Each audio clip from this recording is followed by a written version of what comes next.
Teachers at this elementary school spent 3 years mocking their janitor, calling him worthless and pathetic. Turns out he won $50 million in the lottery and kept working just to document their abuse for a lawsuit. Hit subscribe for more insane true stories every day. This was sent by Robert Chen from Milwaukee. For 3 years, he worked as a janitor at Riverside Elementary, and what he witnessed there will make your blood boil. Robert writes, "I'm 62, been cleaning schools for 15 years. It's honest work, and I took pride in keeping the school spotless for the kids. But at Riverside, the teachers treated me like garbage." It started small.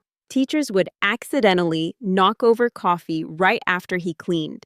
They'd track mud through hallways on purpose. But then it got worse. The principal, Karen Williams, started a WhatsApp group called Staff No Janitors, where they mocked Robert daily. How does Robert know? The IT teacher, feeling guilty, showed him everything. Messages included, "The janitor smells like bleach and failure." "Maybe if he worked harder in life, he wouldn't be cleaning toilets at 60. "I make my kids watch him work as a lesson in what happens without college." Disgusting behavior from teachers. But here's what they didn't know. 2 years ago, Robert won $50 million in the Powerball lottery. After taxes, he took home $31 million. He could have quit immediately, bought a mansion, disappeared forever. But Robert had other plans. "I kept working for one reason, to expose these people for who they really are. Every insult, every humiliation, I documented it all." Robert installed a legal body cam. Wisconsin is a one-party consent state. He recorded everything. The worst offender was Mrs. Peterson, the fifth-grade teacher. She would literally make students throw trash on the floor for the janitor to earn his paycheck. One day, she told her class, "See, Mr. Chen? He's why you need to study. Otherwise, you'll end up like him, a nobody cleaning up after successful people." A student asked, "But my dad's a janitor too."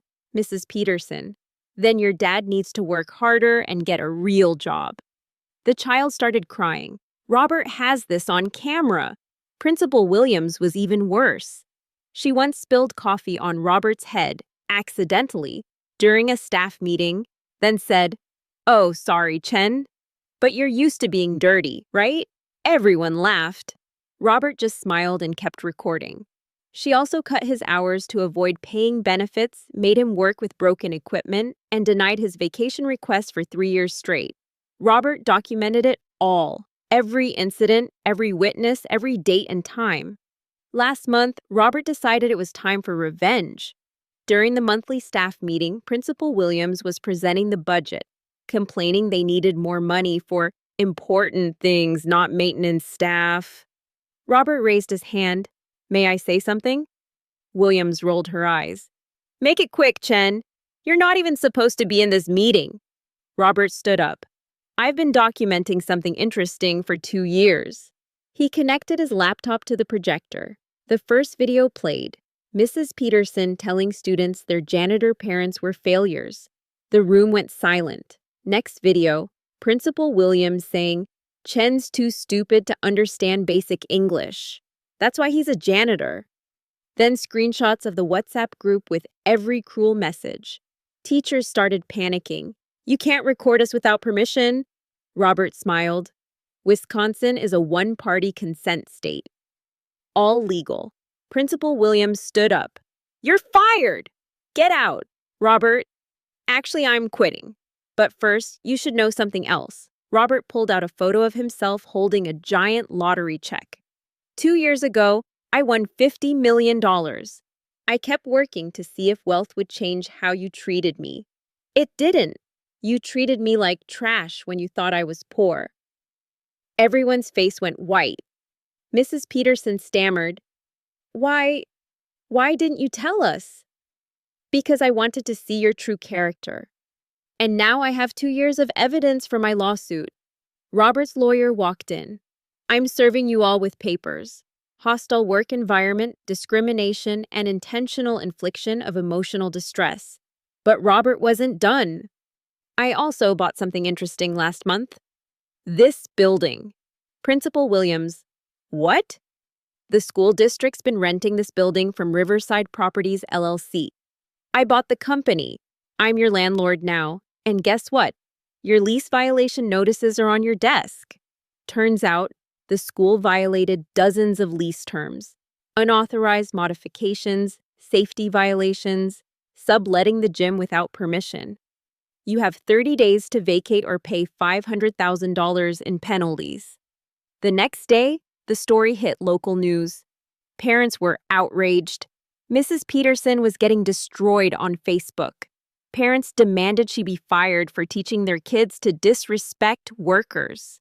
One parent wrote, "She told my son his janitor father was a failure. My husband keeps this school running." Within a week, Mrs. Peterson, fired. Principal Williams, fired. 4 other teachers, suspended. The school, shut down for lease violations. But the best part was yet to come. Robert used his millions to create the Chen Foundation for Educational Workers, providing scholarships for children of janitors, cafeteria workers, and bus drivers. The first recipients? The children of all the support staff at Riverside Elementary, full rides to college. At the press conference, Robert said, "These teachers thought being a janitor made me worthless. They forgot that without janitors, their precious school would be shut down in a week for health violations." Mrs. Peterson had to sell her house to pay legal fees. She applied for a job at Target. They rejected her after Googling her name. Principal Williams lost her education license after the state investigated Robert's evidence. She now works at a call center. The best irony? The school district had to hire a new janitor at double Robert's salary because no one wanted to work there after the story went viral.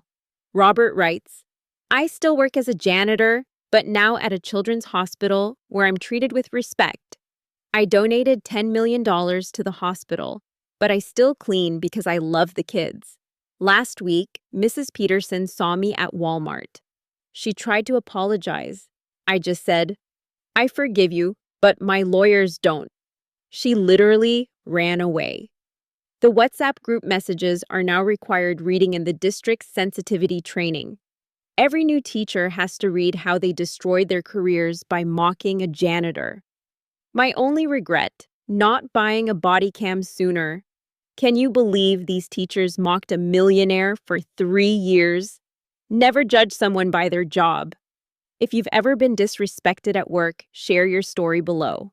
Comment, "Karma cleaned up," if Robert gave them what they deserved. Subscribe for daily workplace revenge. Tomorrow, manager screams at cashier, she's the owner's daughter. Remember, the person you mock today might own your building tomorrow.